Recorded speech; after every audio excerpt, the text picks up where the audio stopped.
स्वागत है आपका स्कूल राज थ्योरी में। आज हम आरंभ करने जा रहे हैं कक्षा 10 में विषय विज्ञान का गृह कार्य, जो कि 2 जुलाई 2021 का है। तो चलिए स्टार्ट करते हैं आज का गृह कार्य। आपके सामने 12 क्वेश्चंस हैं। इन 12 क्वेश्चंस के हम आंसर देखेंगे। तो चलिए स्टार्ट करते हैं। प्रश्न नंबर 1 है, वायुमंडल में किस गैस की उपस्थिति के कारण दहन संभव होता है? ऑक्सीजन गैस के कारण होता है, पहला हो जाएगा। दूसरा प्रश्न है, साग सब्जियों के विघटन से कंपोस्ट का निर्माण किया जाए तो कौन सी अभिक्रिया होगी और क्यों? साग सब्जियों के विघटन होकर कंपोस्ट बनना यह ऊष्माक्षेपी अभिक्रिया है, क्योंकि इसमें कंपोस्ट के साथ साथ ऊष्मा भी प्राप्त होगी। अगला प्रश्न है प्रश्न नंबर 3, लोहे पर जंग लगने पर बनने वाले पदार्थ का सूत्र लिखिए। उत्तर होगा Fe2O3 डॉट XH2O। इसको फेरस ऑक्साइड भी कहते हैं।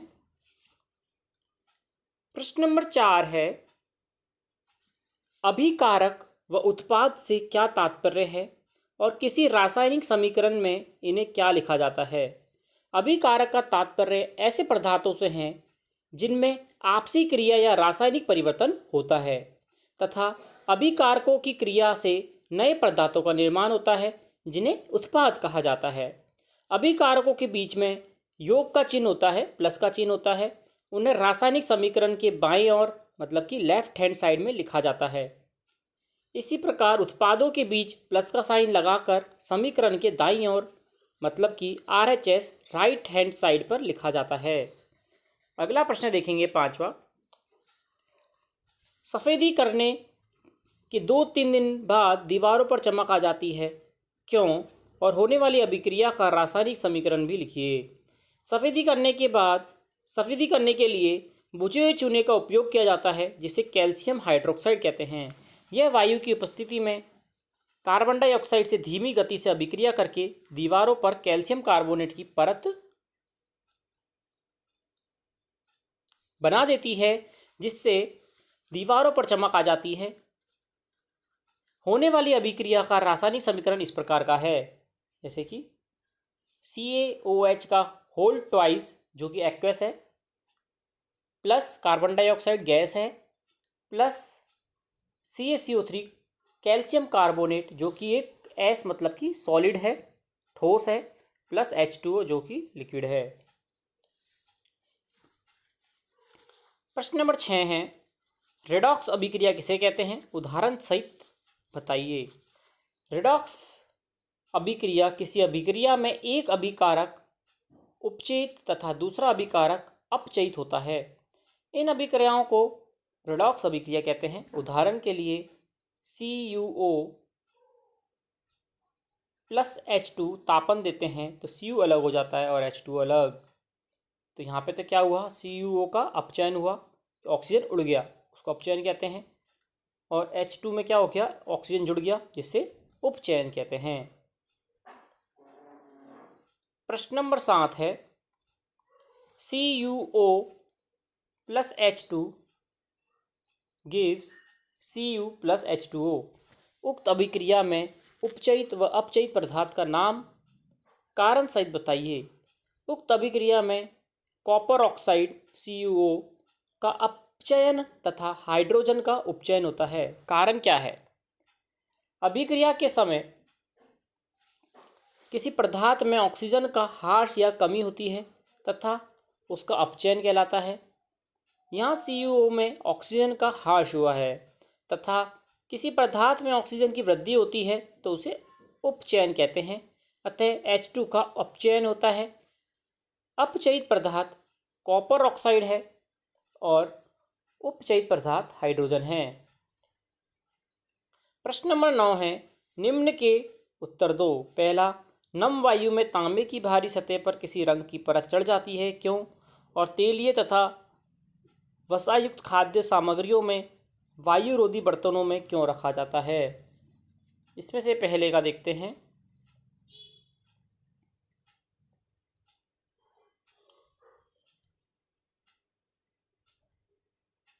पहला है, नम वायु में तांबे की भारी परत पर हरे रंग की परत चढ़ जाती है, जिसका कारण संक्षारण है। जब कोई वस्तु आर्द्रता के संपर्क में आती है तब ये सांद्रित हो जाती है सांत्रित हो जाती है और इस प्रक्रिया को संक्षारण कहते हैं।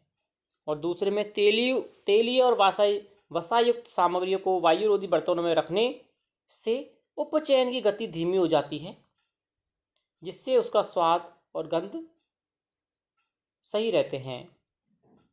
अगला प्रश्न है प्रश्न नंबर 9। श्वसन एक जैविक क्रिया है, यह सजीवों में होती है। हम क्या पढ़ रहे हैं? प्रश्न नंबर 9, श्वसन और दहन में अंतर क्या है, उदाहरण सहित समझाइए। श्वसन एक जैविक क्रिया है, यह सजीवों में होती है। इसमें कई चरणों में ऊर्जा मुक्त होती है। यह क्रिया शरीर के ताप 25 से 30 डिग्री पर होती है। इसमें मुक्त ऊर्जा का अधिकांश भाग एटीपी के रूप में संचित होता है। जिसके विपरीत दहन एक रासायनिक क्रिया है, यह सजीवों में नहीं होती है। अब दहन के बारे में पढ़ रहे हैं हम, जो कि सजीवों में नहीं होती है, जिसमें इसमें एक चरण में ही सारी ऊर्जा मुक्त हो जाती है। यह बहुत उच्च ताप पर होती है। इसमें ऊर्जा का अधिकांश भाग प्रकाश के रूप में निकल जाता है। उदाहरण के लिए, जैसे प्राकृतिक गैस का दहन तथा ग्लूकोज का ऑक्सीजन से मिलकर हमें ऊर्जा प्रदान करना। प्रश्न नंबर 10 है, प्रकाश संश्लेषण को ऊष्माशोषी अभिक्रिया क्यों कहते हैं? और अभिक्रिया का संतुलित रासायनिक समीकरण भी लिखिए। क्योंकि प्रकाश संश्लेषण अभिक्रिया में प्रकाश की आवश्यकता होती है, अतः इसमें ऊर्जा अवशोषित होती है, इसलिए ये ऊष्माशोषी अभिक्रिया है। इसका जो संतुलित रासायनिक समीकरण है वह इस प्रकार से है, 6CO2 प्लस 12H2O। सूर्य का प्रकाश और क्लोरोफिल के उपस्थिति में क्या बनेगा? ग्लूकोज, ऑक्सीजन और पानी।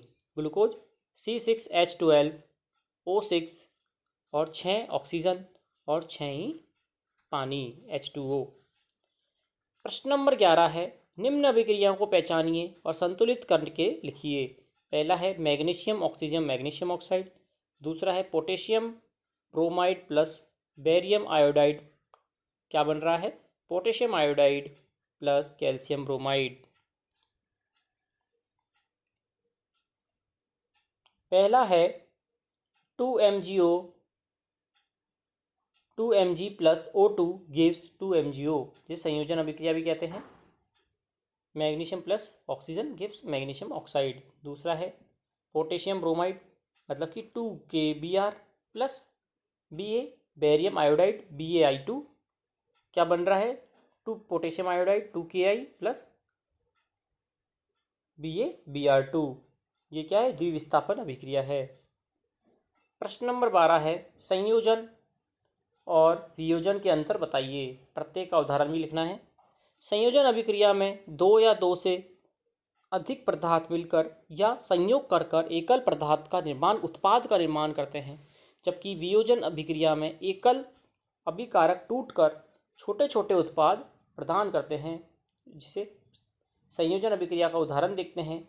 CaO प्लस H2O क्या बन गया? CaOH का होल ट्वाइस, 2 से 1 बना है, संयोजन हो गया।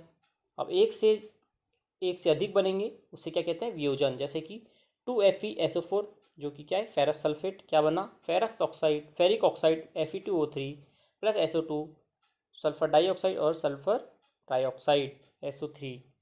आशा करता हूँ आप ये गृह कार्य आसानी से पूरा कर पाए होंगे। इसी प्रकार आगे भी करने के लिए जुड़े रहिए चैनल के साथ। धन्यवाद।